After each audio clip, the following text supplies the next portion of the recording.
Hi, hello, welcome to Maths Guru channel. How are you all? I hope you're all fine. In this video, just I'm going to wish Happy Ugadi Nutana Samvatsara Subhakankshalu to all Telangana, Andhra Pradesh, Karnataka. Okay, so ఎందుకు ఇలా చెప్తున్నాను అంటే యాక్చువల్గా ఉగాది ఫెస్టివల్ని Telangana state, Andhra Pradesh and Karnataka ఈ 3 స్టేట్స్లో ఉగాది జరుపుకుంటారండి. Next ఈ ఉగాదిని just as a name of Gudi Padwa celebrated in Maharashtra people ఈ సేమ్ ఉగాది ఫెస్టివల్ని ఏ పేరుతో జరుపుకుంటారు? గుడి పడ్వా అనే నేమ్తో జరుపుకుంటారు అన్నమాట. సో టోటల్గా 4 స్టేట్స్ ఈ ఉగాది సెలబ్రేషన్స్ చేసుకుంటాయి. ఓకేనా? సో నెక్స్ట్ వచ్చేసి ఏంటి ఉగాది స్పెషల్? యాక్చువల్గా ఉగాది నుంచి ఈ తెలుగు ప్రజలందరికీ నూతన సంవత్సరం స్టార్ట్ అవుతుంది, అంటే చైత్ర మంత్ స్టార్ట్ అవుతుంది. సో ఇంగ్లీష్లో ఎలాగైతే 12 మంత్స్ ఉన్నాయో, సో తెలుగు సంవత్సరం వాళ్ళకి కూడా తెలుగు నెలలు ఉంటాయి. ఓకేనా? సో అందులో ఫస్ట్ తెలుగు మాసం ఏంటి అంటే చైత్రం. సో ఉగాది నుంచి చైత్ర మాసం స్టార్ట్ అవుతుంది. So here just I'm going to tell the Telugu name of the Telugu months. యాక్చువల్గా ఇప్పటి పిల్లలకి అవి తెలియదు ప్రాపర్గా, అంటే జస్ట్ తెలుగులో ఇప్పుడిప్పుడే వాళ్ళు తెలుసుకుంటున్నారు కాబట్టి, సో వాళ్ళ కోసం, తెలియని వాళ్ళ కోసం చెప్తున్నాను తెలుగు నెలల నేమ్స్. ఓకే, చైత్రం, వైశాఖం, జ్యేష్టం, ఆషాఢం, శ్రావణం, భాద్రపదం, ఆశ్వీజం, కార్తీకం, మార్గశిరం, పుష్పం, మాఘం, పాల్గొనం. యాక్చువల్గా నేను చదువుకునే రోజుల్లో మాకు తెలుగు నెలలు నేమ్స్ చదివించారనమాట. సో వచ్చే వరకు వదలలేదు మా టీచర్స్ మాత్రం. సో అప్పుడు నేర్చుకున్నది నాకు ఇప్పుడు ఇంకా గుర్తుంది.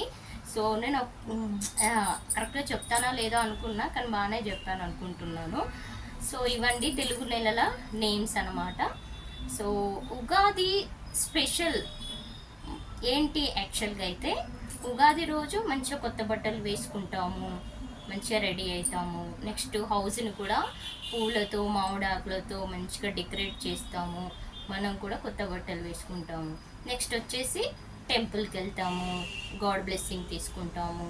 నెక్స్ట్ వచ్చేసి పంచాంగం వింటాము. ఓకేనా? అంటే పంచాంగం అంటే ఏంటి అంటే వాళ్ళ ఫ్యూచర్ ప్రిడిక్షన్స్ అనమాట. ఫ్యూచర్లో ఎలా ఉండబోతుంది వాళ్ళకు అనేసి తెలుసుకోవడం అనమాట. సో అది తెలుసుకుంటాము. నెక్స్ట్ వచ్చేసి నెక్స్ట్ ఏం చేస్తాము, ఇంకా ఉగాది స్పెషల్ డిషెస్ ఉంటాయి కదా. ఉగాది స్పెషల్స్ ఏంటి అంటే మెయిన్గా ఉగాది పచ్చడి, 7 రుచులు అనమాట. అవి టేస్ట్ చేస్తాము, ఉగాది పచ్చడి తాగుతాము. నెక్స్ట్ వచ్చేసి ఇంకో స్పెషల్ డిష్ ఏంటి, భక్షాలు. అంటే మా తెలంగాణలో అయితే భక్షాలు అంటాము. అవి చాలా టేస్టీగా బాగుంటాయి. ఈ ఉగాది స్పెషల్ డిష్ అనమాట అది. నెక్స్ట్ వచ్చేసి ఇంకా చేయాలి, నేను కూడా ఈరోజు కంపల్సరీగా చేయాలి. సో చేయడానికి అన్నీ ప్రిపేర్ చేసి పెట్టాను. జస్ట్ ఈ వీడియో చేసిన వెంటనే అవి స్టార్ట్ చేయడం, ఇంకా చేయడం ఉంటుందన్నమాట. నెక్స్ట్ ఇంకా ఏం చెప్పాలి అంటే ఉగాది గురించి. నెక్స్ట్ వచ్చేసి తెలుగు నెలలు అవన్నీ చెప్పాను కదా. ఇంకా టైం ఎందుకు వేస్ట్ చేయడం, అందరికి బిజీగా ఉంటారు. సో ఫెస్టివల్ కదా, నాకు కూడా అసలు టైం దొరకలే. ఇప్పుడు 1 o'clock జస్ట్ లంచ్ చేసి ఇది స్టార్ట్ చేశాను అనమాట. చెప్దామని స్టార్ట్ చేశాను. యాక్చువల్గా ఉగాది ఇంకా స్పెషల్ సిగ్నిఫికెన్స్ ఏంటి అంటే lord Brahma created the universe అంట. ఉగాది ఫెస్టివల్ అప్పుడంట lord Brahma created the universe, అంటే ప్రపంచాన్ని బ్రహ్మ సృష్టించాడు అంతే. ఓకే, తెలియని వాళ్ళకి తెలుస్తుంది. So if you like my video, please like, share, comment and don't forget to subscribe Maths Guru 6th to 10th. Thank you. Have a nice day. Bye.